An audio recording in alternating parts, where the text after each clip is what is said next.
बोलिए सदगुरुदेव की जय। साहेब बंदगी।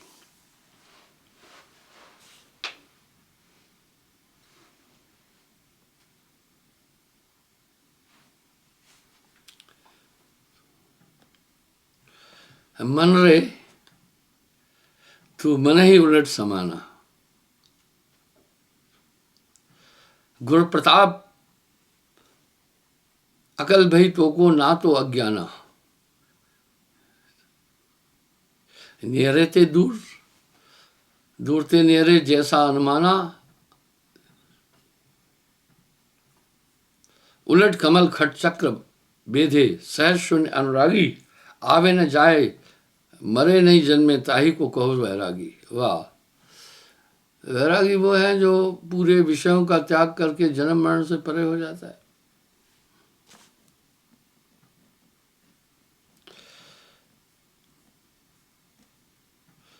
बंकनाल की सुधकर बोरे, बंकनाल की सुधकर बोरे,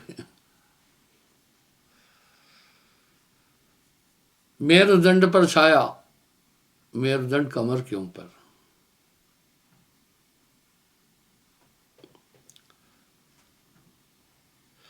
गरजे गगन मन शून्य समाना, बाजे अनहद बाजा। आगे क्या कह रहे हैं वो सुनिए।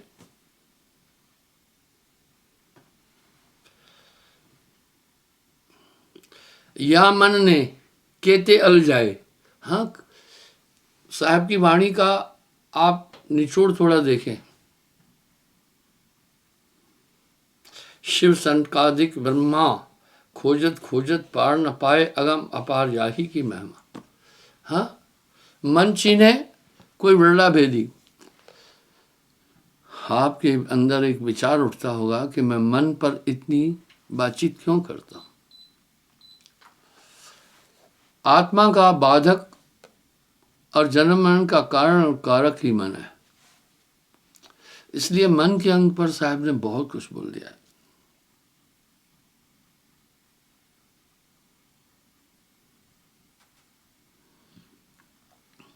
यह मन मस्त बसे मन कुंजर, शून्य काल सब खाया, जब बस पायो महावत केरे अंकुश थे मुरकाया। वाह, जब महावत का अंकुश पड़ा तो ये काबू आ जाता है। मन की पूरी वृत्तियों पर आज आपसे थोड़ी बातचीत करूंगा।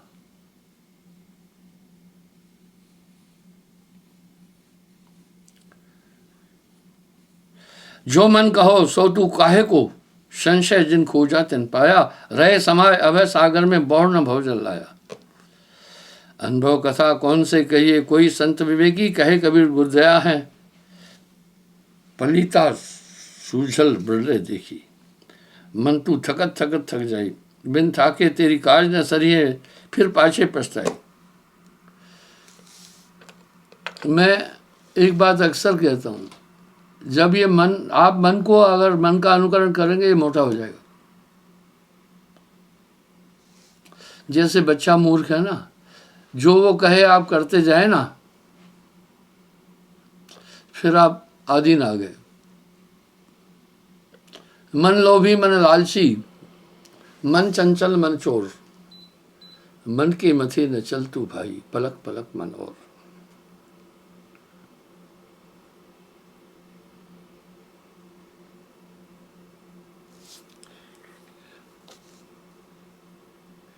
टूट जाए और तिनका तिनका की जो मन शिखर शिखर दहाई, सकल तेज तज होए न बुन सक, ता मत सुन तू मेरी। जियत मृतक दशा विचारे, पावे वस्तु घनेरी, या के परे और कुछ नहीं, या मत सबसे पूरी। कहे कबीर मार मन मैंगल, होए रहो जस धूरा। वाह वाह, होए रहो जस धूरा, मृतक होए कि खोजे संतो। आइए इस पर थोड़ी बातचीत करते हैं। जिस मनुष्य को अपनी कामनाओं पर को छोड़ना कठिन है, वो वासना का कीड़ा है। आप देखते हैं जब भी इंसान पाप या बुराई की तरफ बढ़ता है, अंतर प्रेरणा होती है, ये ठीक नहीं है। ऐसा नहीं है कि अनिष्टकारी काम और पाप करने वाले को पता नहीं है, पता है। आत्मा चेतन है। जीव जंतुओं को आप देखें, हित अनहित, पशु पक्षी जाना, मानव तन गुण ज्ञान निदाना, वो सब समझते हैं। मन की धारा में नहीं बहना है। मन लोभी, मन लालची, मन चंचल मन चोर, मन के मते न चल तू भाई, यह पलक पलक में और। मन लोभी, साहब कह रहे हैं मन लोभी, मन लालची, मन चंचल मन चोर, मन के मते न चल तू भाई, पलक पलक मन और। साहब एक शब्द बड़ा सुंदर कह रहे हैं, कामनाओं को पूर्ण करने से मन मोटा हो जाता है, स्थूल होकर ऐसा बलवान हो जाता है कि फिर वश में नहीं आता। काम काम सबको कहे, काम न चीने कोय, काम काम सबको कहे, काम न चीने कोय, जैती मन की कल्पना काम कहावे सोए। जब मनुष्य कामनाओं को छोड़ देता है, जिस पदार्थ पर मन जाए उसको स्वीकार नहीं करता, तब यह मन मुर्दा के समान हो जाता है। जिस दिन मन कहे आज भिंडी खाना है, उस दिन नहीं खाना, उस दिन तो खाना नहीं, उस दिन बैगन खिला देना। आपको अपने अधीन करके रखा है, सबको नचाता है और सब किसके गुलाम है।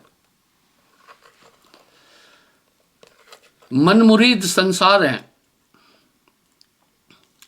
पूरी दुनिया मन की मुरीद है। गुरु मुरीद कोई है। गुरुमुख होने का मतलब ही यही है कि मन की दिशा की तरफ जाना ही नहीं। ये थ्योरी है।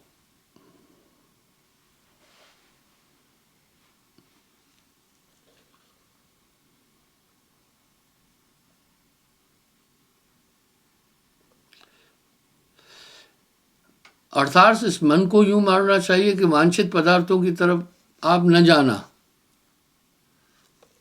मन कहे आज सिनेमा देखने जाना है, पूरी दुनिया तो मन की गुलाम है, नहीं जाना, इसका निरोध करना। ये सबको नचा रहा है, इससे बड़ा आपका बैरी कोई नहीं। अच्छा प्रसंग है ये।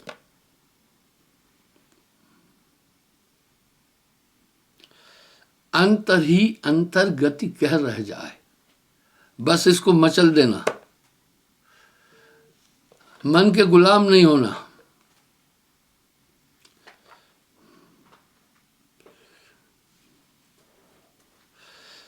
जो इच्छा मन में उठे उसका निरोध करो। कहत कबीर सुनो भाई साधो, जगत बना है मन से। ये सबको नचा रहा है भाइयों।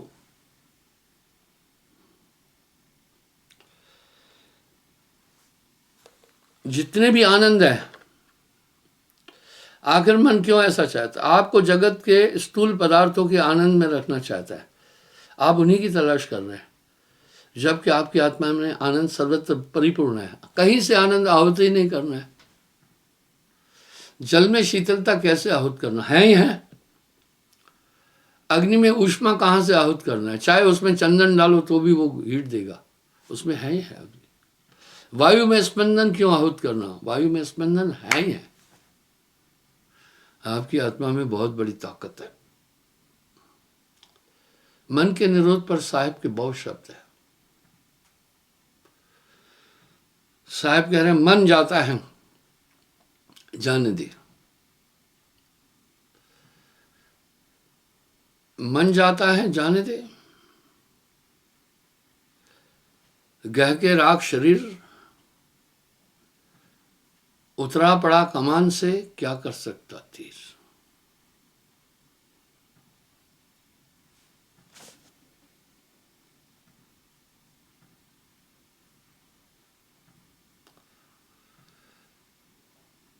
यह मन शून्य स्वरूप है। ये मन शून्य स्वरूप है, दिखता नहीं है, मन को कोई देख न पाए, नाना नाच नचाए।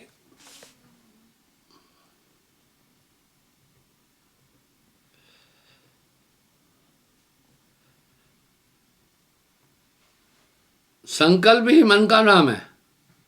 अक्सर मैं ये बात बोलता हूं, जो इच्छा है संकल्प ही मन है।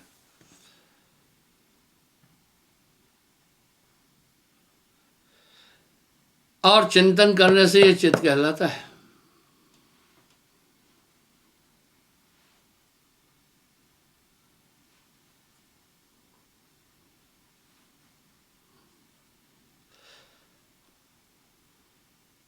जब प्राण सुफलता है तब मन प्रकट होते, उसी से संसार की उत्पत्ति, और तब ये अहंकार कहलाता है। आप थोड़ा सा चिंतन करें, जो ये आप अनुभूति कर रहे हैं मैं हूं, इसी मैं से तो क्रिया है ना। प्राणों का जब सुफरण होता है, जब प्राण सुफरता है तब मन प्रकट होता है, उसी से संसार की उत्पत्ति है।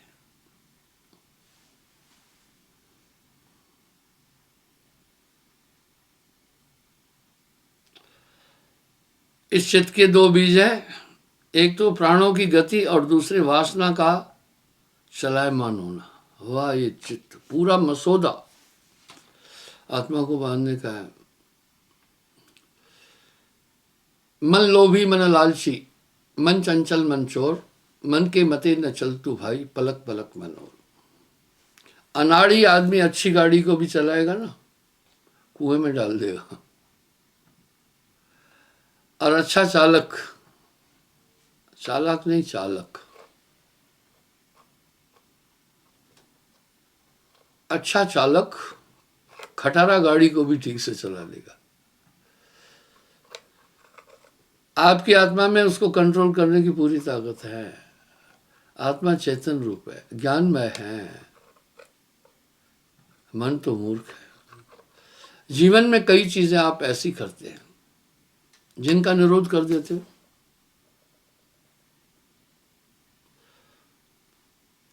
आप उन चीजों का निरोध कर लेते, तब उनका अस्तित्व खत्म हो जाता है। मन जाता है जाने दे,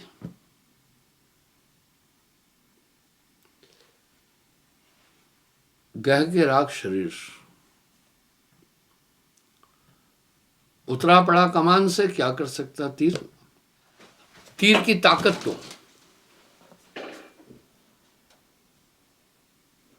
कमान के साथ है, वरना तीर की ताकत नहीं।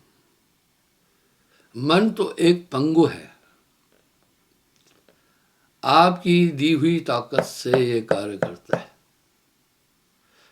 इसी जगह पर साहब ने कितना सुंदर शब्द कहा, आपा पो आप ही बन लो। अपनी ताकत से आत्मा अपने आप को बांध रही है। जैसे स्वान कांच मंडल में, भरमत भूख मरो।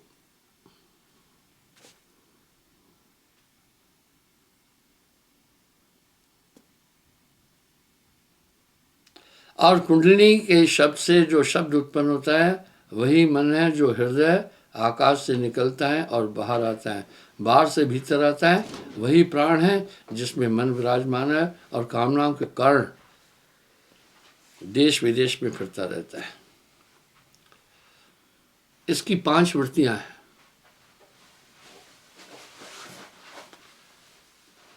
मैं मन की इन 5 वृत्तियों पर बात करूंगा। वृत्ति का मतलब अवस्थाएं हैं, मन की 5 वृत्तियां हैं। प्रमाण, विपर्य, विपर्य, विकल्प, निद्रा, स्मृति, इनका लक्षण योग शास्त्र में किया है। अब इन 5 का विवरण सुनो।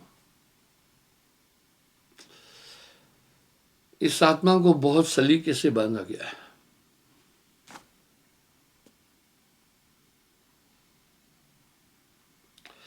प्रमाण, प्रमा के साधन को प्रमाण कहते हैं, जिसमें यथार्थ ज्ञान का नाम प्रमा है। उसके जो प्रत्यक्ष साधन है वे सब प्रमाण कहलाते हैं।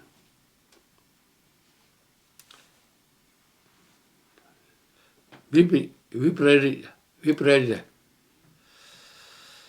मिथ्या ज्ञान का नाम है, यानी जो जिस रूप का हुआ है वो वास्तव में उस रूप में प्रतिष्ठित न हो, किंतु भ्रम में हो रहा है। इसलिए आत्मा एक भ्रम में आ गई मन के कारण। मन है स्वरूपी देव निरंजन, तो है राख भरमाए।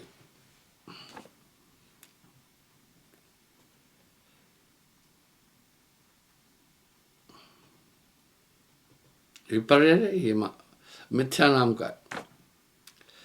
विकल्प जो पदार्थ शशगुर्ग की तरह वास्तव में न होकर भी शब्द की शक्ति की महिमा से प्रतीत होता है, जगत है ही नहीं। इसका प्रमाण मैंने कई बार दिया है। जब राम जी ने अपने गुरु वशिष्ठ जी से कहा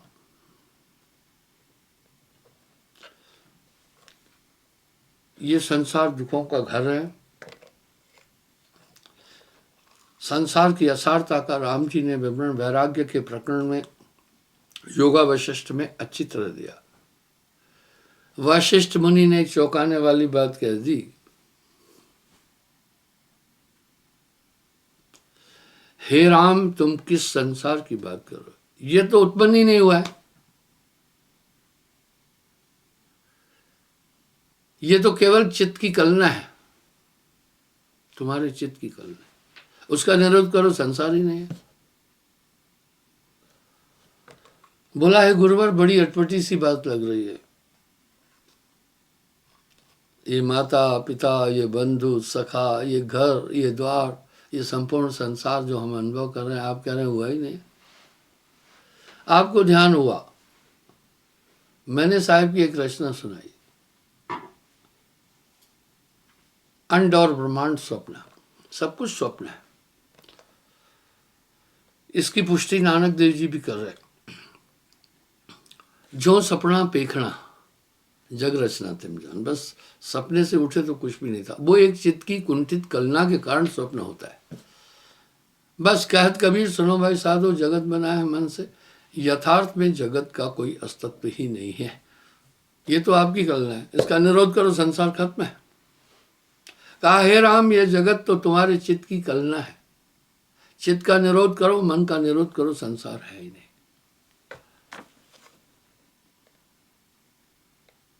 निद्रा,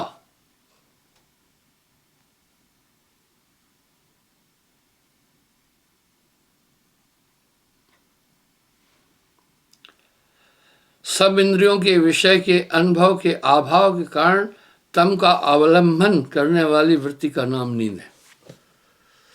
ये बड़ी अज्ञान अवस्था है, आपने देखा हुआ। ये सब चीजें आप अपने अनुभव से भी अनुभव कर सकते हैं। निद्रा अवस्था में पहुंच जाने के बाद कैसे कैसे कार्य आप करते हैं, वो आप ही तो हैं जो आप जागृत अवस्था में कभी नहीं कर सकते। इसका मतलब है ये पांचों अवस्था जो मन की है बहुत ज्यादा विभत्स है, इन्हीं में जी घूमता रहता है।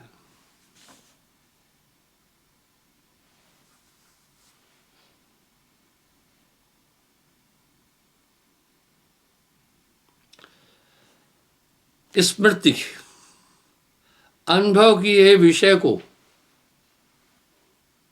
उद्योधक के व्यापार से फिर हृदय में उपस्थित हो जाने को कहते हैं स्मृति। चित्त, जो आपने काम किया उनका विचार करने से चित्त की उत्पत्ति हुई, और कुछ भी नहीं है। ये पांचों वृत्तियां क्लिष्ट और अक्लिष्ट भेद से दो दो प्रकार की हैं। अब ये परमात्मा की तरफ दौड़ने लगती हैं तो ये अल्क्लिष्ट कहलाने लगती है। निम्नलिखित शब्द में कबीर साहब ने मन का सर्प तथा उनकी पांचों वृत्तियों का 5 फन कहा है, यह नीचे के 2 टुकड़ों में झलकता है।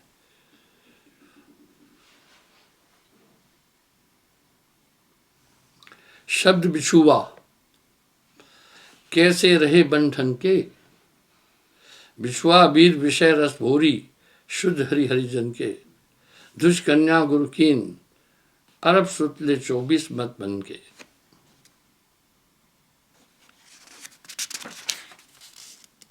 काया नगर नाग एक रक्षित छापा है 5 फन के, कहे कबीर सुनो भाई साधो, यही थे मोर पैया झनके।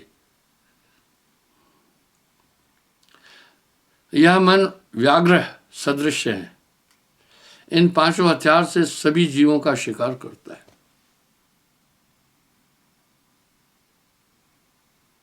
इन 5 हथियारों से सभी जीवों का शिकार करता है, कोई इसकी पकड़ से छूट नहीं सकता, सबको पकड़ पकड़ कर खा लेता है।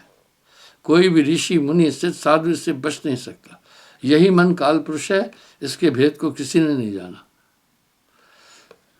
मन ही आहे काल कराला, जीव नचाए करे भया। साहब करे इसके भेद को कोई नहीं समझ सका।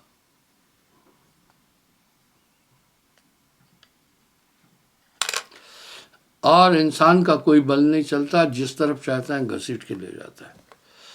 अपने दिल से जानिए,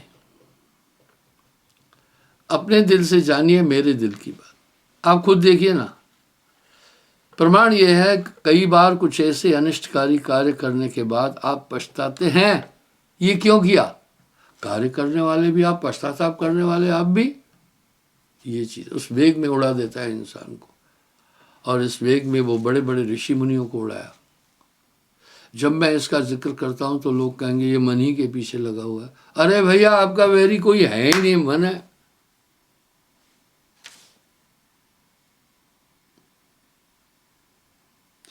यही मन काल पुरुष है। मन ही आहे काल कराला, जीव नचाए करे बेहाला। इसके भेद को किसी ने नहीं जाना।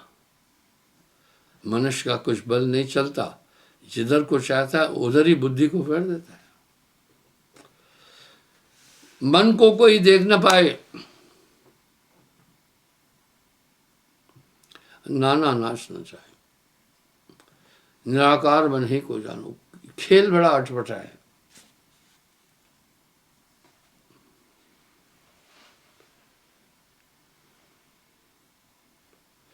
यह मनुष्य बेचारा वैसे ही कार्य करने लगता है जैसा मन कहता है। मन लोभी, मन लालची, मन चंचल, मन चोर। मन के कहे न चल तू भाई, पलक पलक मन और। भलाई बुराई की ओर झुका देना मन के अधीन है। मुझसे एक भक्त ने एक सवाल किया कि जो हम अच्छे काम करते हैं यही आत्मा है ना, जो हम गंदे काम कर रहे हैं ये मन है। मैं बोला नहीं, दोनों का अभीष्ट मन है, लेकिन आपके पास कुछ ताकत है। जब आप अनिष्टकारी काम करने जाते हैं तो आप में विवेक और विचार उत्पन्न होता है, ये कार्य ठीक नहीं है, लेकिन मन उसको भी आच्छादन कर देता है। प्रमाण कितना सटीक है कि हमारे पूर्व ऋषि मुनियों ने कितनी तपस्या की, मन को नहीं वो जीत पाए।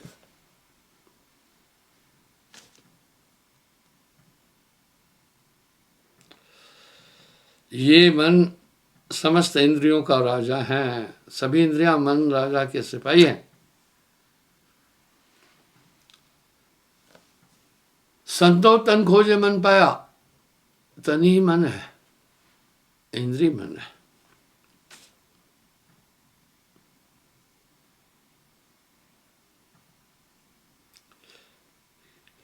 केवल एक ही इंद्रिय ज्ञान और कर्म नष्ट करने की को बहुत है।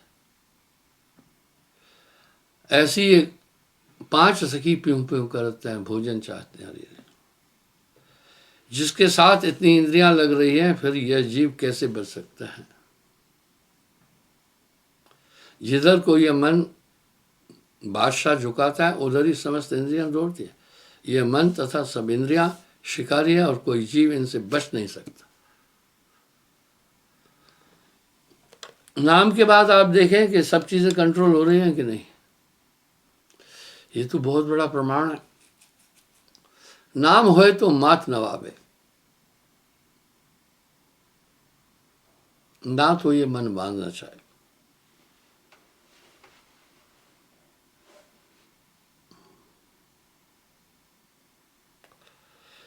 काहे हिरनी दूबरी, यह हरियाले तार, लक्ष्य हरी एक मृग, केतिक टारे भाल। एक हिरनी नदी किनारे हरी घास चल रही थी, उसके ऊपर लाखों शिकारियों ने निशाना ले रखा था। तो किस किस से बचेगा? कोई ना कोई तो भेद देगा। ये जीव बच नहीं सकता है मन माया से। विडंबना, आश्चर्य कि हम सब ये जानते भी हैं कि हम मन माया से बंधे हैं, तो भी हम एक मिनट विचार नहीं कर पाते। ये विचार ही नहीं करने देता।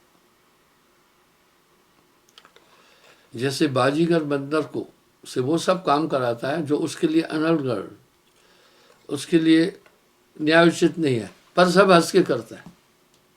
इसी तरह मन निरंजन सब है नचाए, पीर पैगंबर कुतुब औलिया, मन निरंजन सबको दलिया। सिद्ध साधक और जोगी जत्ती, मन को जान न पाए रत्ती। ब्रह्मांड तथा पिंड एक प्रकार है, इनमें रोम बराबर भी भिन्नता नहीं है। यह पिंड है, सब ब्रह्मांड है।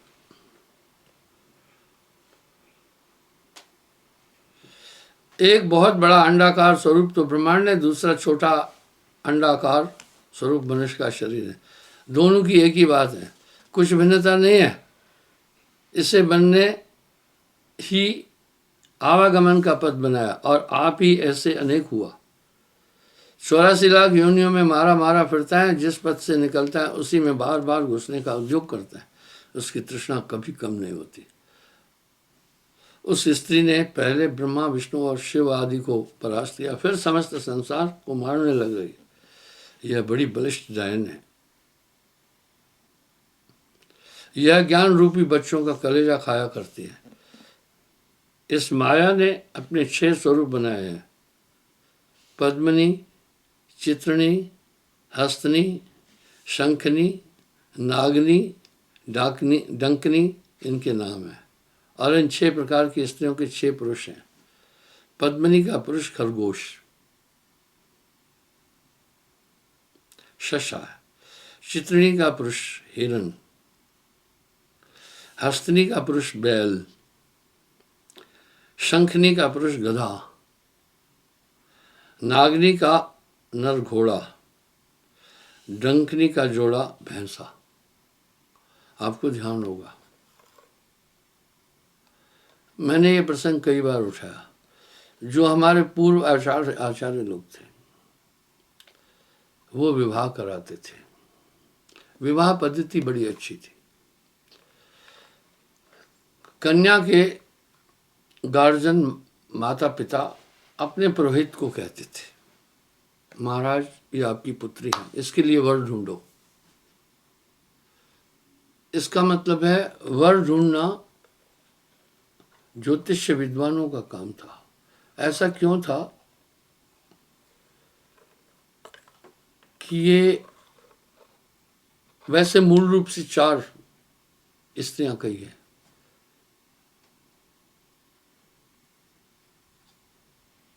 पद्मिनी, चित्रणी, हस्तनी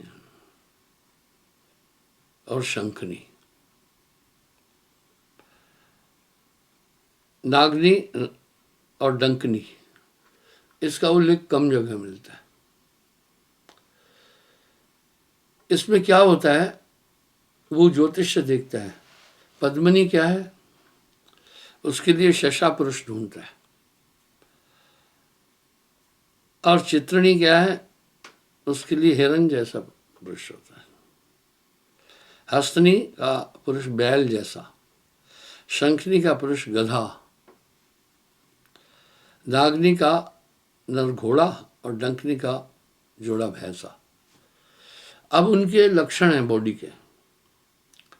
उदाहरण के लिए पद्मिनी, उनके बाल बहुत लंबे होते हैं, नाक नक्शा तेज होता है, चक्षु बहुत आकर्षित होते हैं, गर्दन पतली होती है, कटी क्षेत्र बहुत कम होता है, उरोज उठे हुए होते हैं, मोहक है। ऐसी नारियां विषय भोग में रुचि नहीं रखती हैं, प्रेम करती हैं, और उनका गर्भद्वार संकृत छोटा होता है। ये तो मेडिकल भी कह रहा है, गर्भद्वार 3 इंच, कहीं 4 इंच, कहीं 5 इंच ऐसे कहा गया है। छोड़िए, उस पर ज़्यादा नहीं जाऊंगा। इस तरह पुरुष की शिश्न इंद्री भी इसी तरह है। तो शशा जो है पुरुष, उसकी शिश्न कम होती है। अगर पद्मिनी के साथ में आपने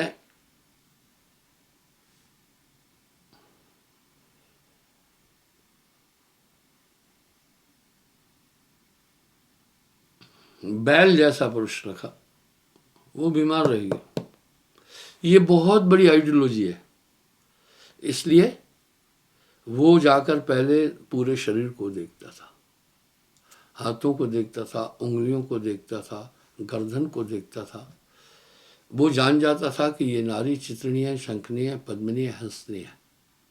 तब वो इसी तरह का मेल मिलाता था। वो उनका जो जीवन सांसारिक जीवन है ठीक रहता था।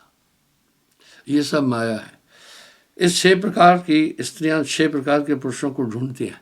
देखा, जिस स्त्री को अपनी इच्छानुसार पति मिले वह तो प्रसन्न रहती है और उसका कार्य पूरा होता है। यदि विरुद्ध मिले तो उस स्त्री का प्रेम अपने पति से नहीं होता है, उसमें मन नहीं लगता है। देखा ना, यही है जड़ झगड़े की पारिवारिक जीवन में।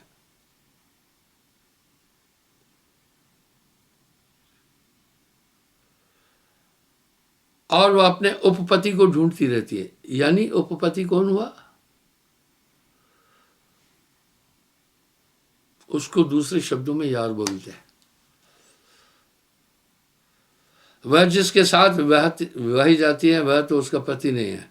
इस कारण कामाग्नि उसके हृदय को जलाती रहती है, तब मस्त फिरती है और धूर्त तथा व्यभिचारिणी हो जाती है। जब उसका पति नहीं मिलता है तब उसके काम की अग्नि शांत नहीं होती। माया ने अपने 3 स्वरूप बनाया है, ये जड़, चेतन और वाणी। जड़ तो चांदी, सोना, रत्न आदि, चेतन स्त्री है, वाणी में समस्त वेद, पुस्तकें और वाणियाँ, विद्या इत्यादि संयुक्त है। इन तीनों स्वरूप से उसने समस्त संसार को अपने वशीभूत किया है।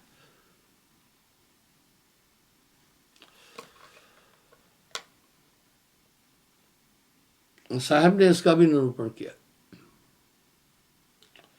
तो बंधुओं, समय हो रहा है, कल मैं पुनः यहीं से आगे चलूंगा।